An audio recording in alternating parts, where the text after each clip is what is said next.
estamos aí no primeiro mês do ano de 2022 e eu quero trazer aos nossos corações nessa noite uma palavra de encorajamento, uma palavra de desafio, para que nós possamos viver esse ano segundo a vontade de Deus, como Deus quer, como Deus espera. E eu quero convidar os amados irmãos a abrir as suas Bíblias no Novo Testamento, Mateus capítulo 6. Abra lá, por favor. Primeiro livro do Novo Testamento, Mateus capítulo 6, a partir do verso 19. Abra lá as Escrituras, ou conexe aí na sua Bíblia digital, porque aquilo que Deus tem a nos falar nessa noite, gente, é precioso para a nossa alma, para a nossa vida. Desde já eu quero agradecer todos os pregadores que pregaram aqui na minha ausência, pastor Martin, pastor Mohamed, irmão André, fico muito feliz por esses homens. Mateus capítulo 6, a partir do verso 19, palavras do nosso Senhor e Salvador, Jesus Cristo. Acompanhe comigo a leitura da Escritura. Não acumuleis tesouros na terra, onde traça e ferrugem os consomem, e os ladrões escavam e roubam.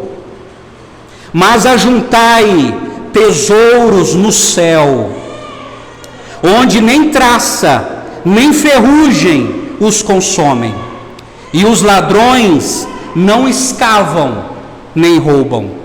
Porque onde estiver o teu coração, o teu tesouro, aí estará também o teu coração. A candeia do corpo são os olhos, de modo que, se os teus olhos forem bons, todo o teu corpo terá luz. Se, porém, os teus olhos forem maus, o teu corpo estará repleto de trevas. Se, portanto, a luz que há em ti forem trevas, que grandes trevas serão. Verso 24. Ninguém pode servir a dois senhores, porque ou odiará um e amará o outro, ou se dedicará a um e desprezará o outro. Não podeis servir a Deus e às riquezas. Por isso vos digo, não andais ansiosos quanto à vossa vida, com o que comereis, ou com o que bebereis, nem quanto ao vosso corpo, com o que vestireis. Não é a vida mais do que o alimento, e o corpo mais do que o vestuário? Olhai para as aves do céu, que não semeiam, nem colhem, nem ajuntam em celeiros, mas vosso Pai Celestial as alimenta. Acaso não tendes muito mais valor do que elas? Qual de vós, por mais ansioso que esteja, pode acrescentar sequer uma hora à duração da sua vida? E por que andais ansiosos quanto ao que vestir? Olhai os lírios do campo, como crescem. Eles não trabalham, nem tecem. Mas eu vos digo que nem Salomão, em toda a sua glória, se vestiu como um deles. Se Deus veste assim a planta do campo, que hoje existe e amanhã jogada no forno, quanto mais a vós, homens de pequena fé. Portanto, não vos inquieteis dizendo: que comeremos, que beberemos, com que nos vestiremos? Pois os gentios é que procuram todas essas coisas. E de fato, vosso Pai Celestial sabe que precisais de tudo isso.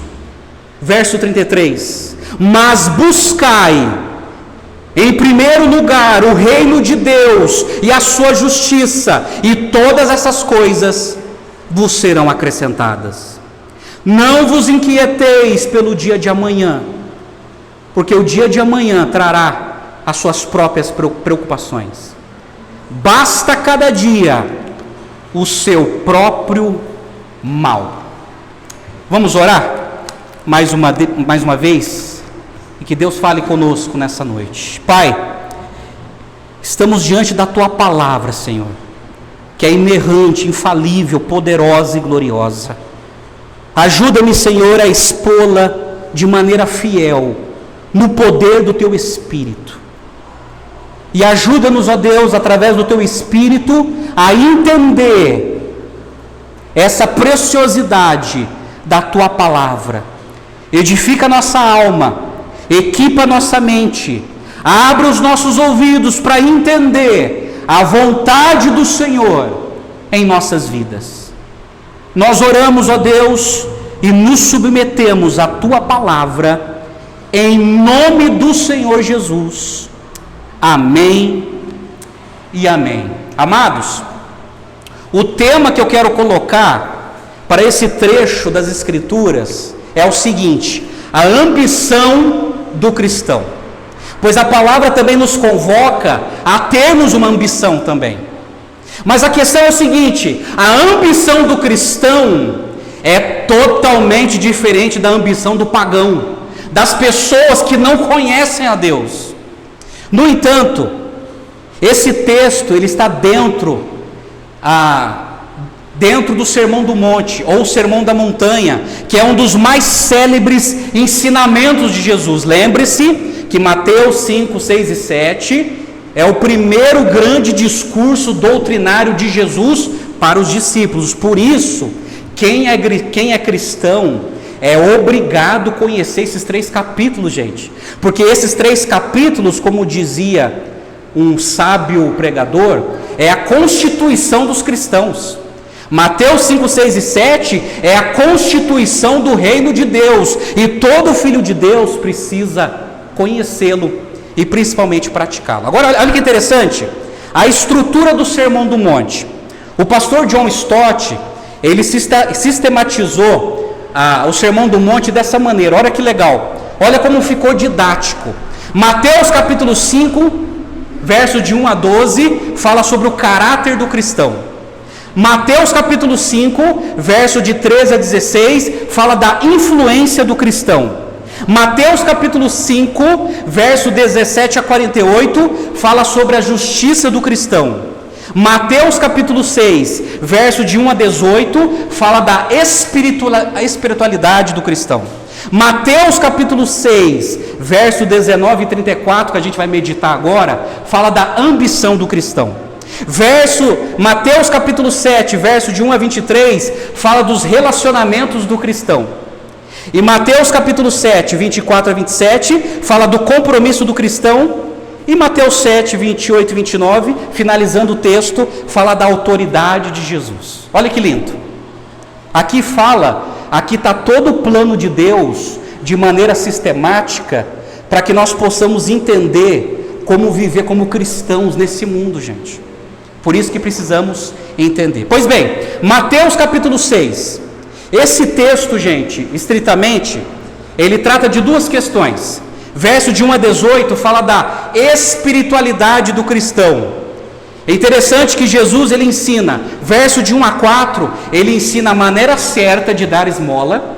Verso de 5 a 15, ele ensina a maneira certa de orar. E verso 16 a 18, ele ensina a maneira certa de jejuar. E eu convido a você a conhecer esse texto, a ler em casa, porque tem muita gente jejuando hoje de maneira errada, totalmente errada. Mas Jesus ensina a maneira certa como jejuar. E Mateus 6, 19 a 34 fala sobre a ambição do cristão. Amados, olha aqui, presta atenção. Qual é a sua maior ambição nessa vida? A minha oração é que você saia dessa igreja com o seu coração cheio e com a sua mente instruída, sabendo qual é a ambição que nós devemos ter como cristãos.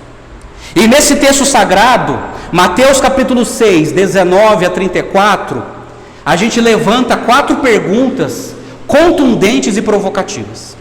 Por exemplo, verso 19 a 21 nos faz a seguinte pergunta: Aonde você coloca os seus tesouros?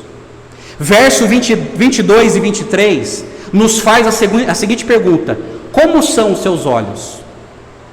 Verso 24 nos faz a seguinte pergunta: a quem você serve como Senhor? E finalizando, verso 25 a 34, a pergunta que o texto nos faz é o seguinte: o que ocupa o primeiro lugar em sua vida?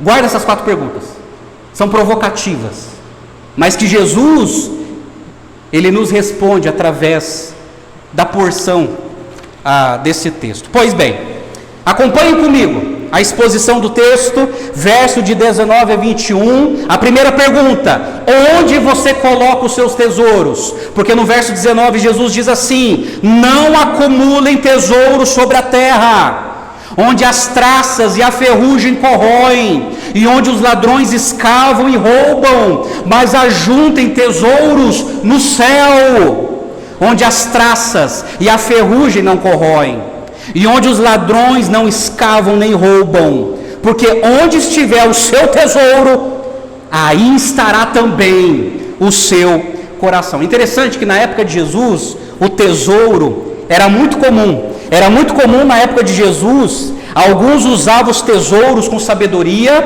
mas muitos se corrompiam. Então, na época de Jesus, gente, uma demonstração de riqueza era o ouro, a prata, algumas pedras preciosas e as roupas. As túnicas de muitos naquela época era bordada a ouro, muitos era aquela seda finíssima, caríssima. Então tudo isso era sinal de riqueza, sinal de prosperidade. Esse era o tesouro do pessoal daquela época. Mas daí Jesus, ele nos traz algumas questões. Por exemplo, quando ele fala assim: não acumulem tesouros sobre a terra. Mas daí ele fala sobre o problema. Ele fala da traça, ele fala da ferrugem e ele fala da escavação. A traça é mencionada porque os tesouros orientais incluíam roupas de grande valor. Jesus está falando o seguinte: olha, não adianta nada. Tudo bem, você pode até ter, mas a traça vai corroer. Isso, com o tempo, vai se acabar. E aí ele fala da ferrugem, que vem de uma palavra genérica que indica diversos agentes que desgastam as coisas de valor, e não só os objetos de metal. Isso é, as coisas que temos vai enferrujar. Essa palavra também pode ser traduzida como mofo, vai mofar. As coisas que nós adquirimos não vai existir por toda a vida.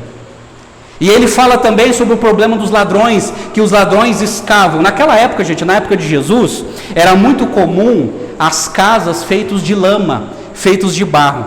Sabe o que os ladrões faziam?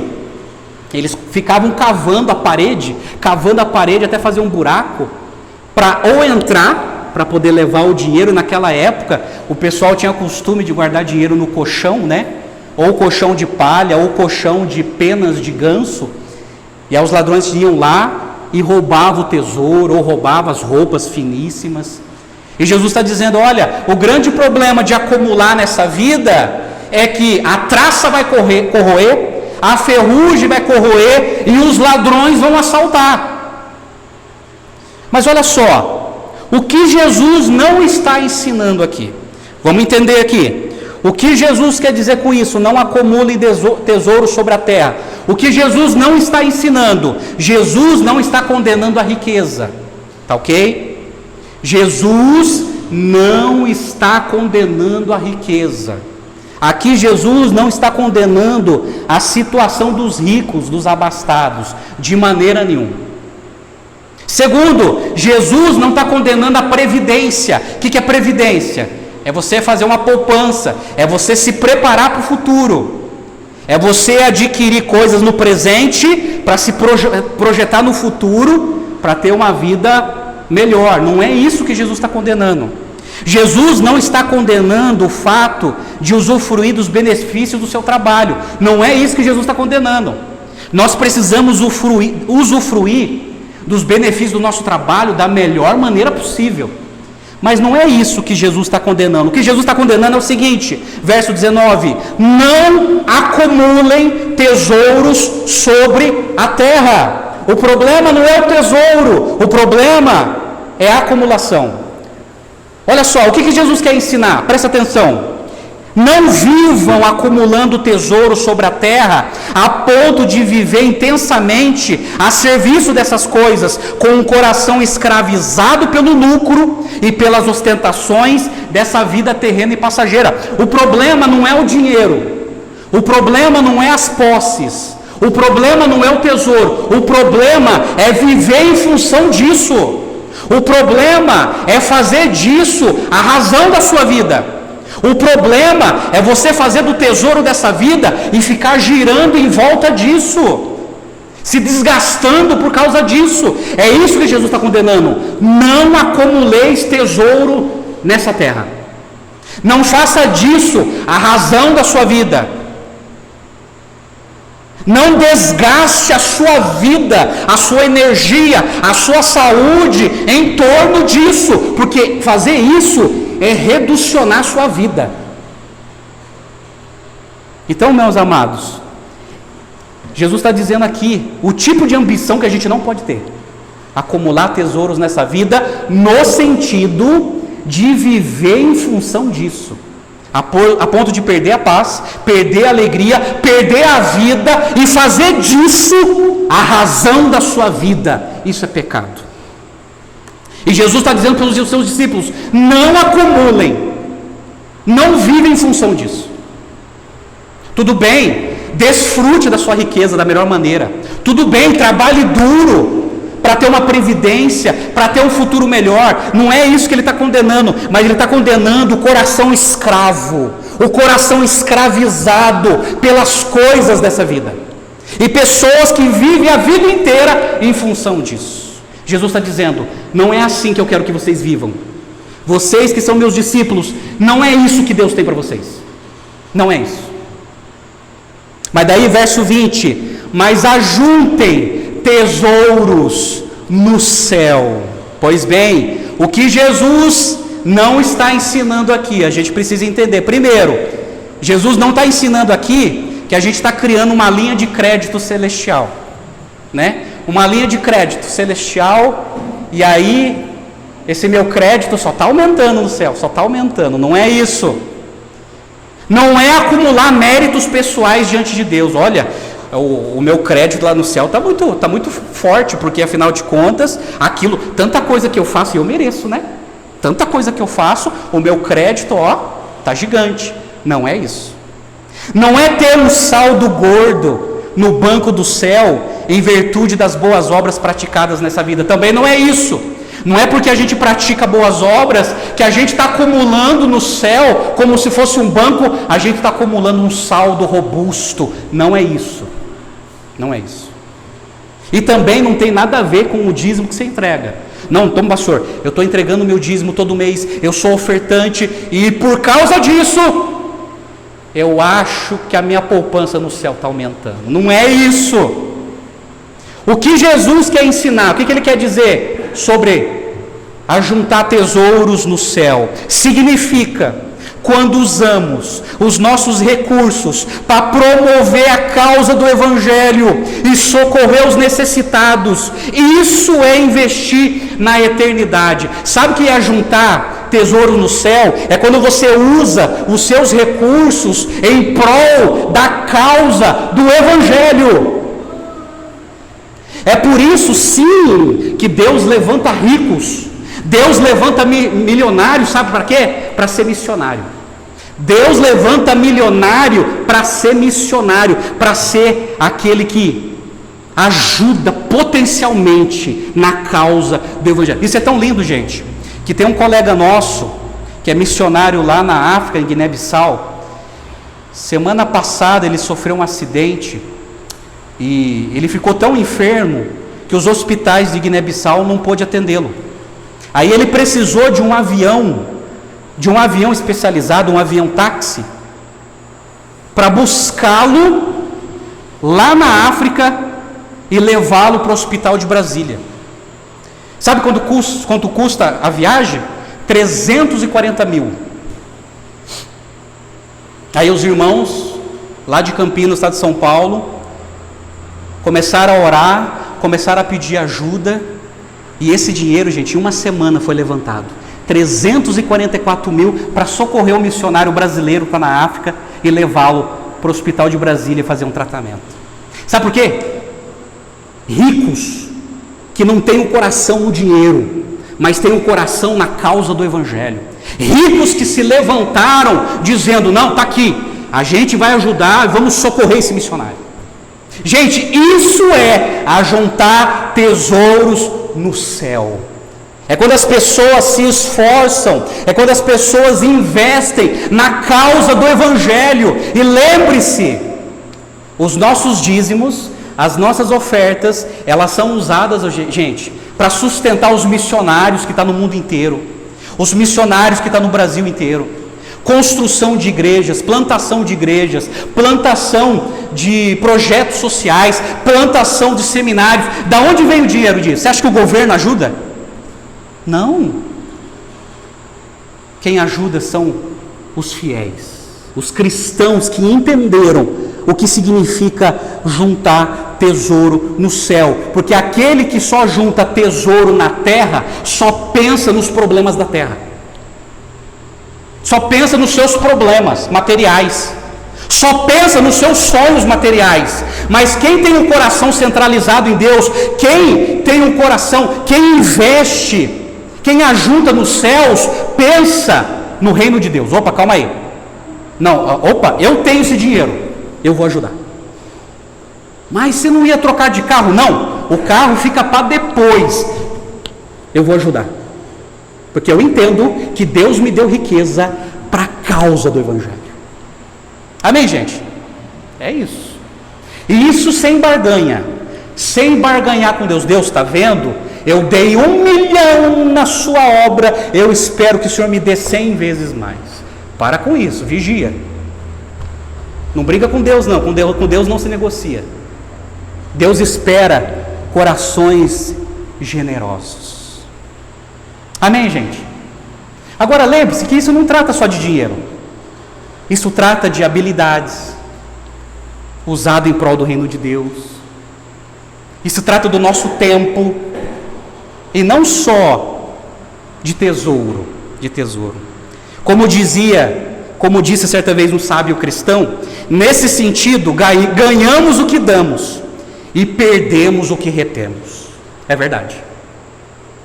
Ganhamos o que damos e perdemos o que retemos. Mas daí, verso 21, olha só que Jesus fala, olha só na sua Bíblia: porque onde estiver o seu tesouro, aí estará também o seu coração. Você pode ler comigo, independente da sua tradução? Porque onde estiver o seu tesouro, aí estará também o seu coração. Jesus está apontando o problema. O nosso tesouro arrasta o nosso coração. Nosso coração estará na terra ou no céu, depende de onde o colocamos, se na terra ou no céu. Eu pergunto para você, seu coração está onde?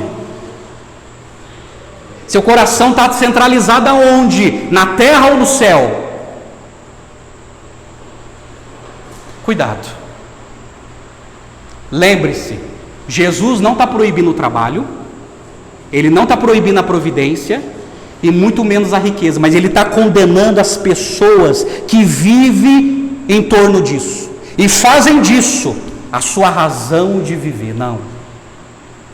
Essa não é a ambição que precisamos ter. Para ser cristão, não. Para o mundo, sim, mas para quem é cristão, não.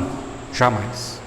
Eu concordo com o pastor batista do século XIX, Charles Spurgeon, pregando em Londres. Ele disse assim para os irmãos londrinos: quanto mais do céu existe em nossas vidas, menos da terra cobiçaremos.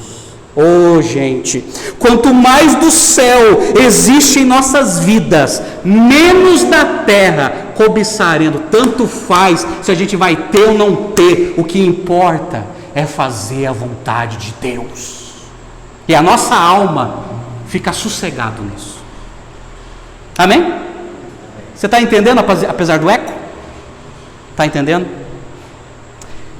Verso 22 e 23. Esse texto nos faz a segunda pergunta: como são os seus olhos? E Jesus fala assim: os olhos são a lâmpada do corpo. Se os seus olhos forem bons, todo o seu corpo será cheio de luz. Se, porém, os seus olhos forem maus, todo o seu corpo estará em trevas. Portanto, se a luz que existe em você são trevas, que grandes trevas serão. Interessante que algumas traduções traz a palavra candeia. A candeia, gente, era um aglomerado de sebo ou cera com um pavio de algodão que se queimava para fornecer luz. Eles usavam esse instrumento. As candeias do mundo antigo eram tigelas rasas com uma das beiradas comprimidas, formando uma ranhura onde prendia o pavio, onde ficava uma ponta estendida e a outra mergulhada no azeite de oliva que servia de combustível. Então essa era a lâmpada. Eles acendiam esse instrumento que iluminava o ambiente. Jesus, ele está usando essa figura. Os olhos são a lâmpada do corpo. E é interessante que Jesus, ele usa aqui nessa ilustração a questão dos olhos. Jesus usa essa ilustração falando da situação dos olhos, que há olhos saudáveis e olhos enfermos. Então olha só, quando Jesus fala dos olhos bons, ele está falando dos olhos saudáveis. É os olhos que têm uma boa visão. E os olhos maus são aqueles que têm uma duplicidade de visão, que não consegue ver as coisas de maneira certa, mas que vê de maneira embaçada ou de maneira duplicada. E aí Jesus, ele está dizendo o seguinte: olha, a questão do tesouro, se você acumula tesouros na terra, você tem olhos maus, porque o seu olho só está vendo isso, o seu olho só consegue captar isso. Mas se os seus olhos forem bons, você vai se preocupar em ajuntar tesouros no céu, porque o seu olho vai brilhar com essa intensidade, para fazer a vontade de Deus. Então é nesse sentido. Olhos aqui, ele está conectado com aquilo que Jesus já falou, dos tesouros. Isso é, aquilo que enxergamos nos motiva a fazer e a buscar. Se os seus olhos são maus, você só vai acumular tesouro nessa terra. Mas se os seus olhos forem bons, você vai se preocupar em acumular tesouros no céu. Agora, toma cuidado com a má interpretação. Jesus não está dizendo aqui que olhos bons é olhos otimistas. E se você ter olhos otimistas, uma vida otimista e um pensamento positivo, tudo vai dar certo nesse ano. E quem tem olhos maus, tem os olhos pessimistas. Se você é uma pessoa pessimista, você não vai conseguir nada da vida. Não é isso que Jesus está ensinando. Não adianta psicologizar o texto, porque Jesus não está falando disso. Isso é má interpretação de palestrante motivacional. O que Jesus está dizendo é o seguinte: são olhos espirituais. Se os seus olhos forem bons, você vai ter uma visão tão clara, tão lúcida, tão luminosa, que você vai querer acumular tesouros no céu. Mas se os seus olhos forem maus, os seus olhos estarão reduzidos só nas demandas dessa terra. Por exemplo, os comentaristas da Bíblia de Estudo Genebra, eles nos ajudam a entender isso. Eles escreveram assim, abre aspas: o olho bom olha para Deus como seu mestre e enche a pessoa com a luz da vontade de Deus. O olho mau olha para os tesouros da terra e só admite as trevas da cobiça e o interesse pessoal. A vida da pessoa por inteira será determinada pelo tipo de luz que haja nela. É isso, gente. O olho bom é quando a pessoa começa a entender a vontade de Deus. E a pessoa, ela se esmera em querer buscar a vontade de Deus. Amém? Como são os seus olhos? Olhos bons ou olhos maus? Depende de onde você está acumulando o seu tesouro. Aí Jesus, ele vai para outra ilustração, verso 24. E nesse verso 24 a gente vai para a terceira pergunta: a quem você serve como Senhor? E verso 24, Jesus diz assim: ninguém pode servir a dois senhores, porque ou irá odiar um e amar o outro, ou irá se dedicar a um e desprezar o outro. Vocês não podem servir a Deus e às riquezas. Algumas traduções está assim: não pode servir a Deus e ao dinheiro. Outras traduções mais antigas: vocês não podem servir a Deus e a mamon. Agora é interessante que Jesus está usando uma linguagem do sistema de escravidão naquela época. Jesus está dizendo o seguinte: olha, não tem como você ser escravo de dois senhores. Não existia naquela época. Hoje tem como você ser funcionário de dois patrões. Hoje tem como. Você pode trabalhar de dia para um patrão e à noite para um outro patrão. Mas naquela época não. Naquela época o escravo, ele tinha que dedicar total lealdade a um senhor. Somente um. Não tinha essa oportunidade de servir outro. Somente aquele senhor. A pessoa tinha que dedicar toda a lealdade, toda dedicação. E Jesus, ele usa a palavra mamon. Mamon era um deus falso pagão, que era venerado na antiguidade, que simbolizava a prosperidade dos povos pagãos de antigamente. A palavra mamon é a transliteração de um termo hebraico que significa aquele que armazena ou aquele que se confia. Então mamon era uma entidade pagã, um deus falso, que as pessoas prestavam total veneração para ter prosperidade financeira na vida. Aí Jesus, ele usa essa figura tão conhecida no Oriente Médio, dizendo o seguinte: olha, não tem como servir a Deus e a mamon. E a mamon. O que Jesus quer ensinar com isso, meus amados? Olha só, presta atenção. Jesus diz que o dinheiro não é neutro. Presta atenção nisso aqui. O dinheiro não é um simples objeto. Jesus está dizendo que o dinheiro, além de ser uma coisa, é uma entidade.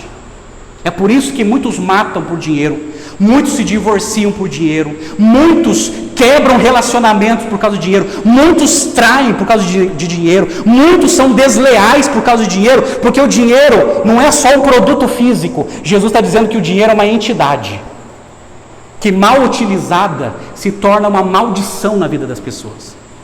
E é o que eu tenho visto, gente. E é o que eu tenho visto. Jesus diz que o dinheiro é um senhor que exige dedicação exclusiva. Da mesma maneira, gente, olha, presta atenção. No Novo Testamento é a primeira vez que Jesus, ele chama algo de Senhor. Jesus, ele não chama o diabo de Senhor. Jesus, ele não chama o mundo de Senhor. Jesus, ele não chama o imperador romano de Senhor, mas ele chama o dinheiro de Senhor. Não tem como servir a dois senhores. Jesus está dizendo que aquele que é escravizado pelo dinheiro, esse senhor que é o dinheiro, ele quer uma dedicação exclusiva. Por isso que as pessoas se matam por dinheiro. Por isso que as pessoas vivem em função de dinheiro. Porque o dinheiro também pede lealdade, dedicação, abnegação, todo o seu tempo, toda a sua energia, toda a sua saúde. É quase uma adoração a uma divindade, gente. Isso é terrível. Isso é terrível. Jesus diz que nem Deus e nem as riquezas aceitam devoção parcial. Olha que interessante. Jesus falou que não dá. Nem Deus aceita uma devoção pela metade, e nem o dinheiro não aceita uma devoção pela metade. A gente precisa escolher qual Senhor nós queremos na nossa vida. E Jesus diz que não se pode servir a Deus e as riquezas. Gente, não tem como. Volto a dizer, Jesus não é contra as riquezas. Jesus não é contra o dinheiro. Jesus é contra quem é escravo disso. Quem é escravo do dinheiro, escravo do seu salário, escravo das suas possessões, é isso que Jesus está condenando. E ele está dizendo, não tem como seguir o meu Pai, não tem como ser meu discípulo, não tem como servir a dois senhores. Oh, meus amados, toma cuidado, tome muito cuidado. E uma coisa que eu fico aterrorizado como pastor, é quando as pessoas usam a palavra de Deus para se promover na riqueza em cima das costas dos outros. Isso é mamon, isso é espírito de mamon, não é Espírito Santo. Volto a dizer, Jesus não é contra a riqueza, mas quando a sua palavra é mercadejada, adulterada, para criar ganância nas pessoas, para as pessoas ficarem ricas, estão servindo a Mamon e não ao Deus verdadeiro. Cuidado, tome cuidado, muito cuidado. Está me entendendo? Está comigo? É por causa disso, gente, que o apóstolo Paulo, escrevendo a sua primeira carta a Timóteo, capítulo 6, versos 6 a 10, ele diz assim para Timóteo: de fato, grande fonte de lucro é a piedade com contentamento, isso é a nossa vida com Deus, porque nada trouxemos para o mundo, nem coisa alguma podemos levar dele, tendo sustento e com que nos vestir, estejamos contentes. Mas os que querem ficar ricos caem em tentação, em armadilhas e em muitos desejos insensatos e nocivos, que levam as pessoas a se afundar na ruína e na perdição. Porque o amor, aqui está o problema, porque o amor ao dinheiro, o amor a Mamon, é a raiz de todos os males. E alguns nessa cobiça se desviaram da fé e atormentaram a si mesmos com muitas dores. E Paulo está dizendo para Timóteo: ensina para esse pessoal a não ter amor ao dinheiro. É o dinheiro que tem que ser o nosso escravo, e não nós, escravos do dinheiro. Porque aqueles que são escravos do dinheiro são escravos de Mamon. De Mamon. Aí, gente, Jesus ele vai para o verso 25. E a partir do verso 25, a quarta pergunta é o seguinte: o que ocupa o primeiro lugar em sua vida?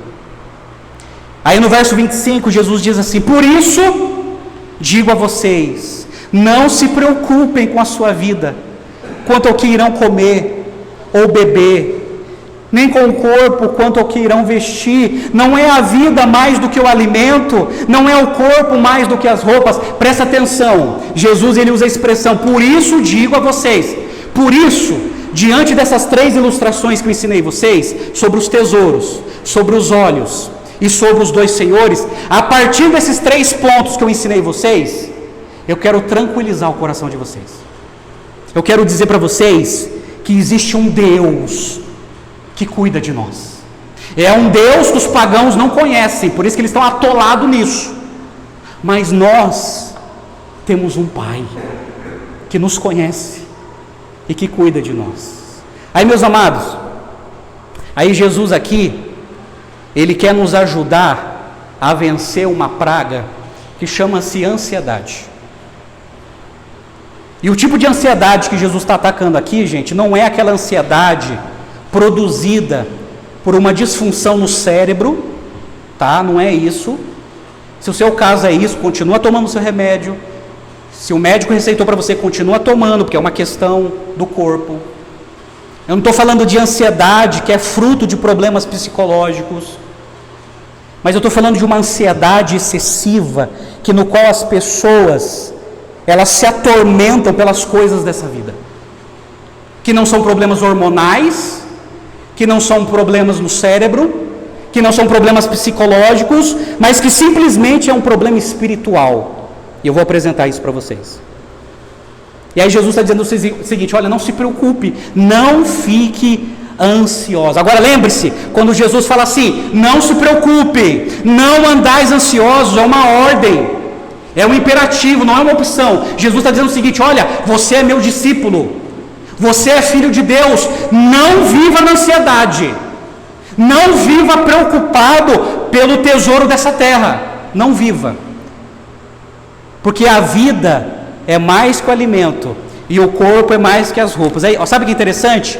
Que Jesus ele usa 5 argumentos para a gente vencer a nossa ansiedade. 5 argumentos. E o primeiro argumento ele usa do maior ao menor. Porque olha só que interessante. Quando ele usa o verso 26, olha o verso 26 na sua Bíblia. Ele diz assim, não, calma aí, no verso 26 ainda não. Quando ele usa a argumentação do maior do menor, ele está dizendo o seguinte: olha, a vida não é maior do que o alimento, e o corpo não é maior do que a vestimenta. Sabe o que Jesus está dizendo? Deus nos deu vida, isso é maior. Deus nos deu o fôlego de vida, nós estamos vivendo. Se Deus nos deu vida, você não acha que Ele não vai dar o alimento? É lógico que Ele vai dar. Deus nos deu um corpo, olha o corpo que você tem. Se Deus nos deu um corpo, Ele não vai dar o que é menor? A roupa? A resposta é sim, Ele vai dar. Aí, no verso 26, ele usa um outro argumento. Ele diz assim: observem as aves do céu, que não semeiam, não colhem, nem ajuntam em celeiros. No entanto, o Pai de vocês que está no céu a sustenta. Será que vocês não valem mais do que as aves? Quem de vocês, por mais que se preocupe, pode acrescentar um côvado ao curso da sua vida? Aqui Jesus ele usa o segundo argumento para vencer a ansiedade: do menor ao maior. Jesus está dizendo: olha as aves do céu, olha a quantidade de aves que há no céu, olha como Deus sustenta esse tipo de espécie. Lembre-se, quando Jesus usa a figura das aves, Ele não está dizendo que as aves são preguiçosas, são ociosas. As aves, elas não acumulam, mas elas buscam a cada dia. E Jesus está trazendo na mente dos discípulos isto: olha, assim como Deus providencia para as aves, Deus também vai providenciar para vocês. E Ele diz assim: será que vocês não valem mais do que as aves? Aí vocês estão vendo aqui que Jesus não é nada ambientalista, né? Jesus está dizendo aqui que o ser humano é mais importante do que a ave. E você sabe que hoje em dia, se você matar uma arara, você vai preso, né? Mas as mulheres que matam a criança no ventre através do aborto não vai preso, né? Interessante isso. Aqui Jesus não está sendo nada ambientalista. Ele está dizendo: olha, vocês valem mais do que as aves. Se Deus cuida das aves, Deus vai cuidar de vocês. Amém, gente? Se a gente entender esses argumentos do maior do menor e do menor do maior, a gente vai se livrando da ansiedade. Vai se livrando. E Jesus fala assim no verso 27: quem de vocês, por mais que se preocupe, pode acrescentar um côvado ao curso da sua vida? Essa palavra côvado, gente, no grego, ela tem dois significados: ou é um prolongamento de tempo, ou é um prolongamento de estatura. Jesus está dizendo assim: olha, não adianta você ficar ansioso, ansiosa, que você não vai conseguir prolongar o seu tempo na vida. Você não vai conseguir, você não tem esse poder. E você não vai prolongar a sua estatura. Isso é, tem muita gente que é baixinho que gostaria de ser mais alto. Jesus está dizendo: você não tem poder de controle, você não controla nem o tempo e nem a sua estatura. Então confia em Deus, porque se Ele cuida das aves, Ele cuidará de você. Ele cuidará de você. Amém? Aí no verso 28 ele diz assim: e por que se preocupam com o que vão vestir? Observe como crescem os lírios do campo. Eles não trabalham, nem fiam. Eu, porém, afirmo a vocês que nem Salomão em toda a sua glória se vestiu como qualquer um deles. Esse lírio, gente, eram flores coloridas nas campinas da Palestina, que era a coisa mais linda. Só que depois de alguns dias, por causa do calor do sol, elas secavam, e as donas de casa pegavam aquelas folhas secas e levavam para casa para usar como combustível no forno. E Jesus está dizendo assim: olha os lírios do campo, tão colorido, olha quanta beleza. É Deus que faz isso. Se Deus promove isso na natureza, porque você acha que Deus não vai suprir você com as suas vestimentas? Porque nem Salomão, com toda a sua riqueza, com todas as suas túnicas finíssimas, nem ele teve tanta glória de se vestir como as flores que Deus criou no campo. E esse Deus é o Deus que vai cuidar de você. Mais uma vez, ele usa a argumentação do menor ao maior. Ele fala das aves, ele fala dos lírios e fala do maior. Olha, Deus vai cuidar de vocês. Deus vai cuidar de vocês. Agora, é tão interessante que no verso 30 ele diz assim: ora, se Deus veste assim a erva do campo, que hoje existe e amanhã lançada no forno, não fará muito mais por vocês, homens de pequena fé. Aqui está o problema, gente. Aqui está o diagnóstico de Jesus sobre a ansiedade. Lembre-se, Jesus não está tratando ansiedade por questões disfuncionais do corpo. Jesus está tratando de um problema espiritual, e esse é o terceiro argumento dele. A ansiedade é fruto de incredulidade. Quando ele usa a expressão homens de pequena fé, não é no sentido de quantidade, é no sentido de qualidade. Jesus, quando ele usa a expressão homens de pequena fé, ele está falando o seguinte: olha, a incredulidade está dominando o seu coração. Você está sendo incrédulo. Você não está crendo em Deus. Entretanto, a ansiedade é produzida pela incredulidade. O pastor batista John Piper, ele fala sobre isso, quando ele pregou assim: quando a incredulidade passa a ter domínio no nosso coração, um dos efeitos é a ansiedade. A raiz da ansiedade é a desconfiança em tudo que Deus prometeu nos dar em Jesus. A ansiedade e a incredulidade andam juntos. Sabe por que tem muitas pessoas ansiosas?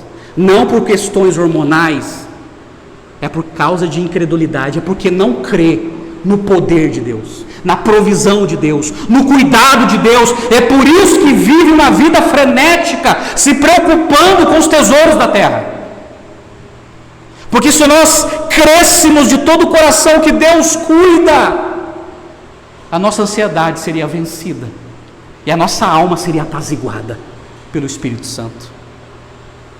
E no verso 31 ele diz assim: portanto, não se preocupem, dizendo que comeremos, que beberemos, ou com que nos vestiremos, porque os gentios é que procuram todas essas coisas. O Pai de vocês que está no céu sabe que vocês precisam de todas elas. Aqui Jesus está usando outro argumento, gente, o quarto argumento contra a ansiedade. Jesus está falando assim: não fique ansioso, porque os gentios é que se preocupam com isso. Quem são os gentios aqui? Nesse contexto, são os pagãos, são os ímpios, são os incrédulos, são os não convertidos. Jesus está dizendo o seguinte: olha, para de ficar ansioso, porque você é filho de Deus, porque aqueles que não são filhos de Deus é que se preocupam com isso. Aqueles que não temem a Deus, aqueles que não conhecem a Deus, é que vivem dessa maneira. Você não pode viver dessa maneira, você é filho de Deus. É os pagãos, é os gentios que procuram essas coisas, e eles se matam por isso, eles perdem a saúde por isso, eles perdem o casamento por causa disso, eles perdem os filhos por causa disso, eles perdem tudo por causa disso. Mas vocês não, vocês não. Aí, olha que lindo, gente. Olha que lindo, Jesus está afirmando, olha só: o Pai de vocês que está nos céus, Ele sabe o que vocês necessitam. O Pai de vocês se refere à paternidade de Deus. Deus é nosso Pai, e nós somos os seus filhos. Que está no céu, está falando da transcendência de Deus. Deus está acima da criação, e Ele sabe tudo o que está sucedendo, e Ele sabe o que necessitais. Fala da onisciência de Deus. Deus conhece tudo e todos. Deus sabe o que você precisa, Deus sabe o que você necessita, Deus sabe, e Ele é seu Pai, Ele vai cuidar de você. É isso que Jesus está dizendo: olha, não se comporte como pagão, mas viva como cristão, e o cristão vive diante de Deus.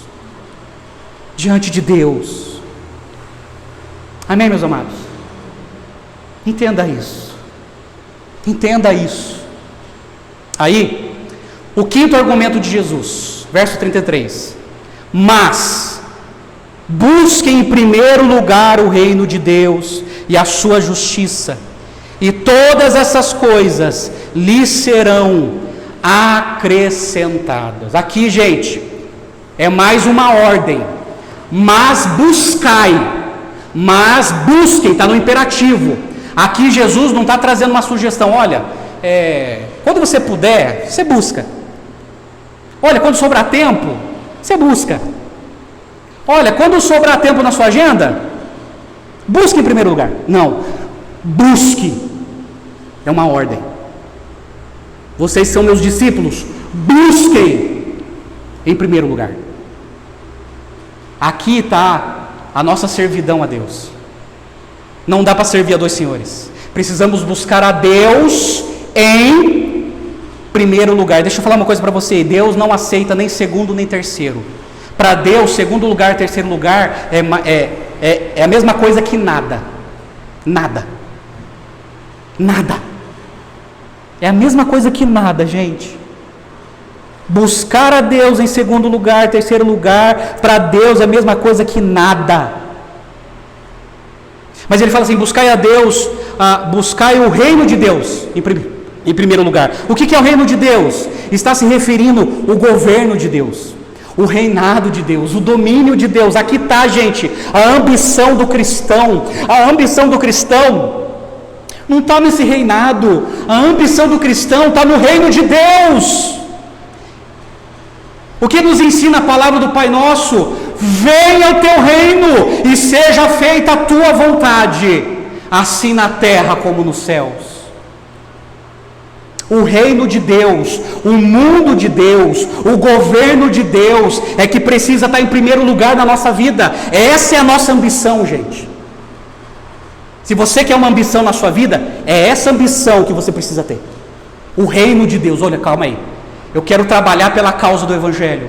Eu quero fazer o nome de Jesus conhecido. Eu quero falar para as pessoas o que Jesus fez por nós. Eu quero falar da glória de Deus, que é muito maior do que a glória dos homens. Isso é o reino de Deus. Eu pergunto para você: você tem buscado em primeiro lugar o reino de Deus? Amados, muitas pessoas estão buscando o reino do mundo. O reino do mundo. Ele diz assim: buscar em primeiro lugar o reino de Deus e a sua justiça. O que Jesus está se referindo? Os princípios e valores do reino de Deus. O reino de Deus e a sua justiça. A justiça tem a ver com os princípios e valores do reino de Deus. O que significa? A palavra de Deus, as escrituras, a constituição celestial. É isso que eu preciso obedecer e viver. Aí sabe o que Jesus fala? E todas essas coisas, que coisas? Comida, bebida e roupa vos serão acrescentadas. Se você buscar em primeiro lugar o reino de Deus e a justiça de Deus, todas essas coisas, necessidades básicas, vos será acrescentadas. Deus vai cuidar de nós. Mais uma vez, os comentaristas de Genebra, eles escreveram assim, abre aspas: devemos fazer do governo redentor de Deus e de uma correta relação com Ele as prioridades mais elevadas da vida. Está aqui. A prioridade mais elevada da nossa vida é o reino de Deus e um correto relacionamento com Deus. Amados, a gente só tem um correto relacionamento com Deus quando nós priorizamos a Deus. Entenda isso. Aí Jesus conclui, verso 34: portanto, diante de tudo isso, diante das ilustrações que eu apresentei, diante de como você vencer a sua ansiedade, portanto, verso 34, não se preocupem com o dia de amanhã, pois o amanhã trará os seus cuidados, basta cada dia o seu próprio mal. Jesus está dizendo que não administramos o futuro. Não. Você pode estar ganhando dinheiro hoje, mas você não sabe se você vai ter esse dinheiro daqui a 10 anos. Você pode ter patrimônio hoje, mas você não sabe o que vai acontecer daqui a 50 anos. Nós não temos domínio sobre as coisas que conquistamos, gente. Não temos. Mas devemos cuidar do hoje e deixar o amanhã nas mãos de Deus. Sim, trabalhe. Sim, faça o que você puder. Mas lembre-se, você não tem controle sobre o seu futuro, a sua vida, e nem dos seus filhos. Mas deixa o amanhã nas mãos de Deus, porque cada dia vai ter o seu mal para enfrentar. Mas diante disso, Jesus diz 3 vezes, verso 25, não andeis ansiosos, verso 31, não andeis inquietos, verso 34, não vos inquieteis. E é interessante que no original grego, a palavra ansioso e inquieto é a mesma palavra, o mesmo verbo. Jesus está dizendo: não fique ansiosa, não fique ansioso, não fique ansiosa. Se Deus cuida das aves, se Deus cuida da flora, da fauna, Deus cuidará dos seus. Amém? Gente, ficou claro? Eu gosto de explicar nos mínimos detalhes. Ficou claro? Aplicação.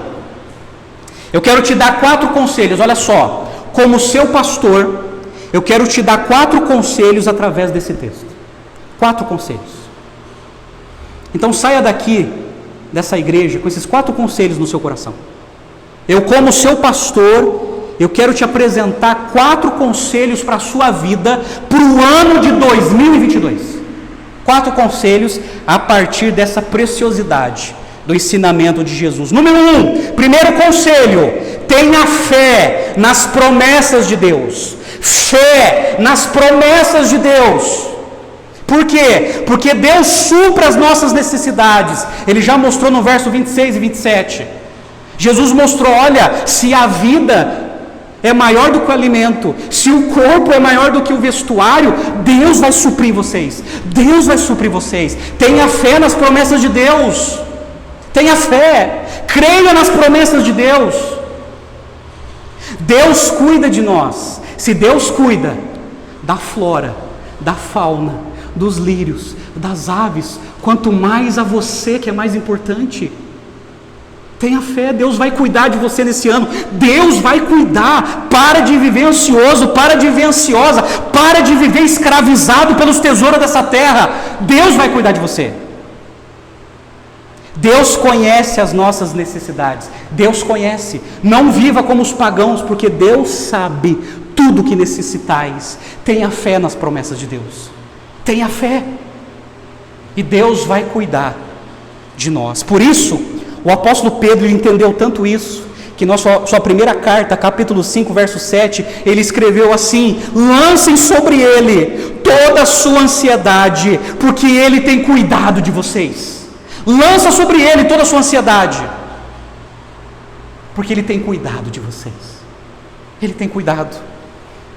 Por isso que os Hebreus, capítulo 13, versos 5 e 6, gente, olha que coisa linda que eles escreveram, pelo poder do Espírito Santo. Eles escreveram assim: que a vida de vocês seja isenta de avareza, contente-se com as coisas que você tem, porque Deus disse. Aí eles usam as escrituras do Antigo Testamento: de maneira alguma deixarei você, nunca jamais o abandonarei. Assim afirmemos confiantemente: o Senhor é o meu auxílio, não temerei.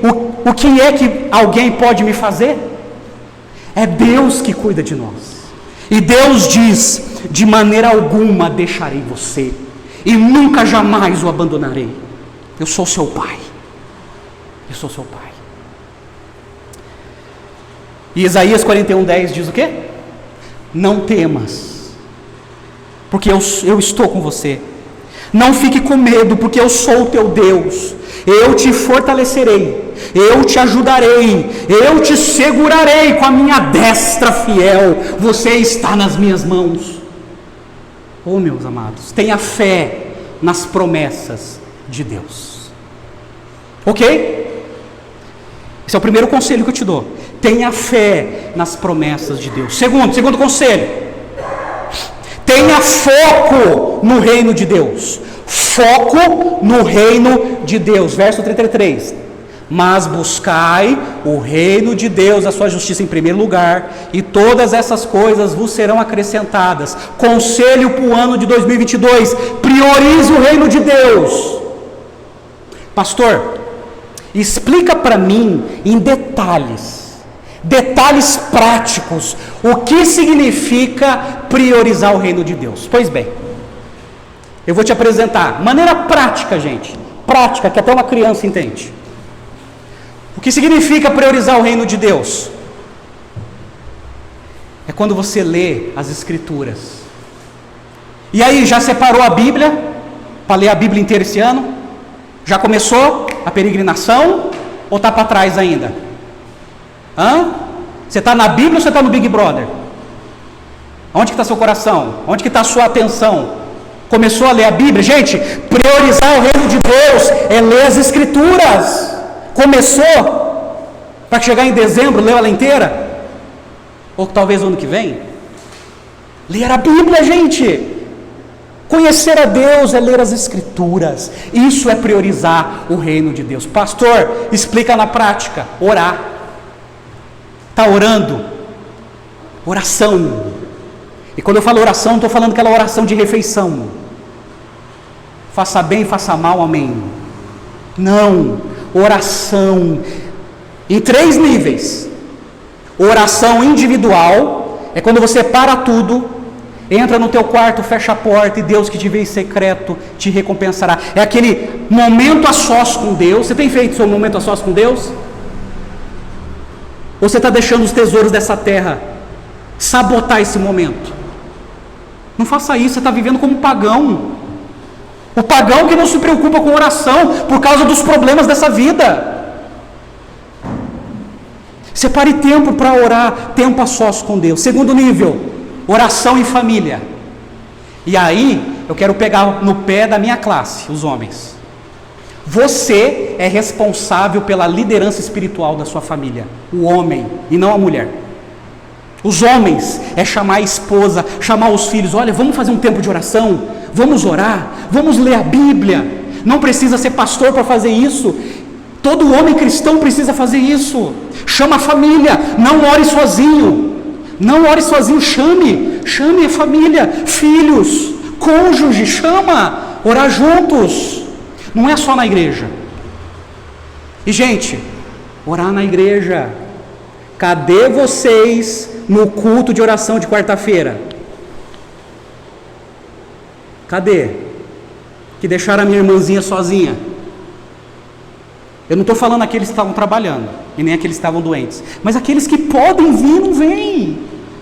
Gente, orar de maneira individual, de maneira familiar e de maneira congregacional. Nós precisamos orar. Isso é priorizar o reino de Deus. O que é priorizar o reino de Deus na prática, pastor? O culto público. O culto, gente, no domingo. O culto, gente, a gente só tem 2 horas durante a semana toda para buscar a Deus com outros irmãos. Isso não é justo. A gente não pode deixar sabotar os nossos problemas da vida, os nossos lazeres, seja o que for. Nós não podemos deixar isso sabotar o momento que a gente precisa ter juntos. Não podemos, porque fazendo isto, a gente está priorizando o reino de Deus. O reino de Deus. O que é priorizar o reino de Deus? É falar de Jesus. Você tem falado de Jesus para as pessoas? Eu não estou falando aqui de pensamento positivo, eu não estou falando aqui de visão otimista da vida, eu estou falando de Jesus e o que Ele fez na cruz. Você tem falado de Jesus? Você é um missionário onde Deus te coloca. Fale de Jesus e o que Ele fez por nós na cruz.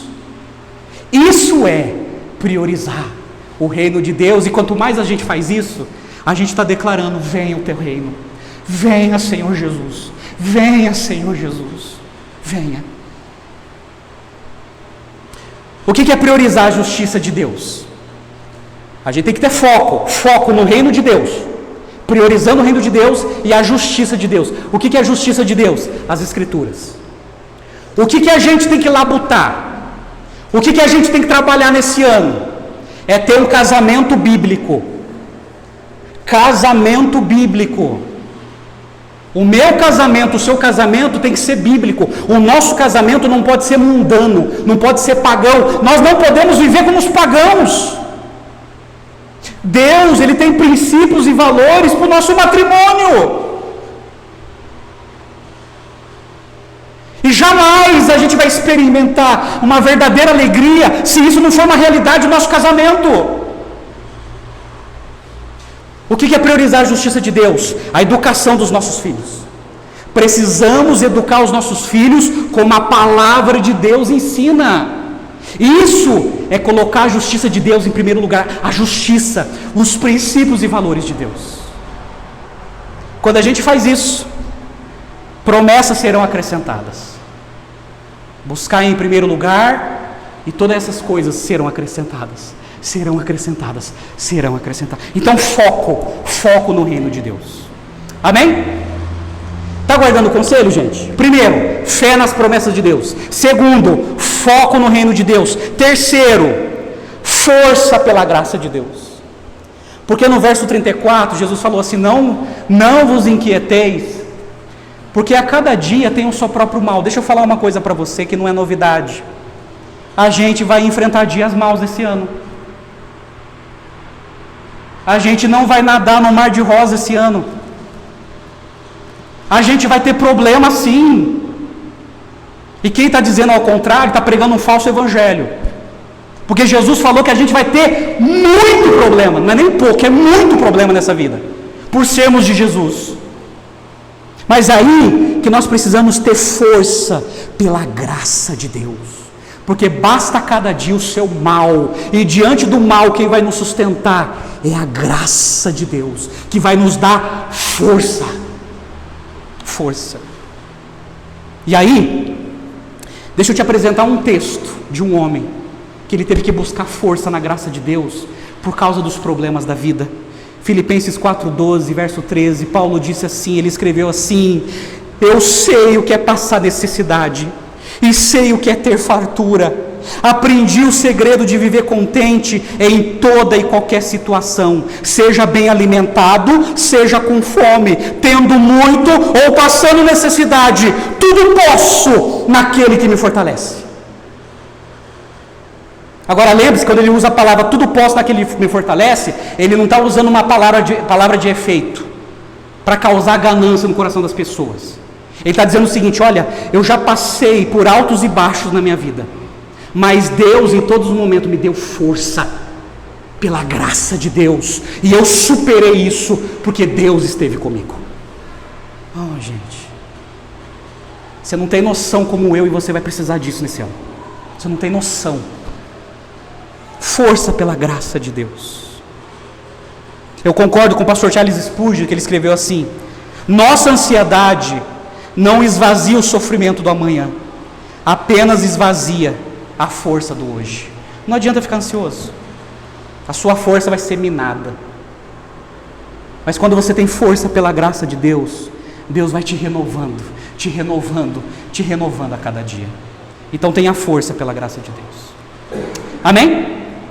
Guardou o conselho? Fé nas promessas de Deus, foco no reino de Deus, não vive desfocado, força pela graça de Deus, e quarto e último, eu termino: faça de Jesus o seu maior tesouro. Faça de Jesus o seu maior tesouro. Acumular tesouros nos céus também é conhecer a Jesus a cada dia. Conhecer a Jesus, gente, a cada dia. A cada dia. Conhecer a história de Jesus. Conhecer as afirmações de Jesus. Conhecer o que Jesus fez por nós. Eu pergunto para você, e não entenda isso como julgamento: você realmente conhece a Jesus?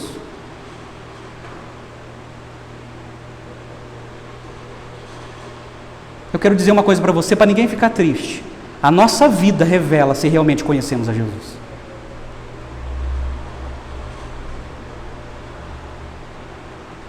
Nós fomos chamados para sermos discípulos. Nós fomos chamados para sermos filhos de Deus. E Jesus, Ele está ensinando no Sermão do Monte o seguinte: olha, acumule tesouro nos céus, tenha olhos bons, sirva somente a Deus, não viva ansioso, porque Deus cuida de nós, e priorize o reino de Deus e a sua justiça.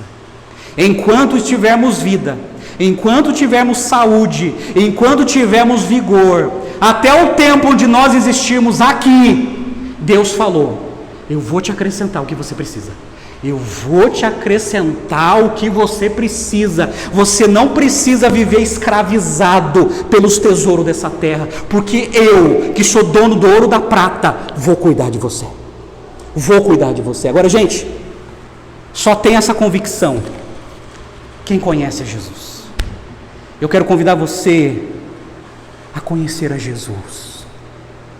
A Jesus, o nosso Senhor e Mestre. aquele que acalma a tempestade, aquele que multiplica pão e peixe, aquele que traz a paz no nosso coração, a paz que o mundo não pode dar. É aquele que diz para mim e para você: não andeis ansiosos por coisa alguma, quanto à vossa vida, com que comeremos, com que nos vestiremos, porque Deus cuidará de nós. Amém? Oh, meus amados, guarda esses 4 conselhos: fé nas promessas de Deus, foco no reino de Deus, força pela graça de Deus, e faça de Jesus o seu maior tesouro. Vamos orar? Vamos orar. Pai Celestial, ajuda-nos, ó Pai. Ajuda-nos, ó Deus, a vivermos essa verdade, Pai. Ajuda-nos, ó Deus, a vencermos a nossa ansiedade, que a nossa ambição esteja no Senhor. Esteja no Senhor. Ó Pai, enche o nosso coração da Tua paz e direciona a nossa vida, Pai. Por favor, Senhor, eu lhe peço, ensina, Pai, a nossa igreja, a começar por mim, a descansarmos na Tua presença, Deus. Ensina-nos, ó Deus, a acumularmos tesouros nos céus. Ajuda-nos, ó Deus, a termos olhos bons, que tenham a visão do Teu reino. Ajuda-nos, ó Deus, a servir a Ti somente, exclusivamente. Ajuda-nos, ó Deus, a priorizar o Teu reino em primeiro lugar. Em primeiro lugar. Ó Deus, nós entregamos a nossa vida em Tuas mãos, e assim fazemos, em nome do Senhor Jesus. Amém e amém.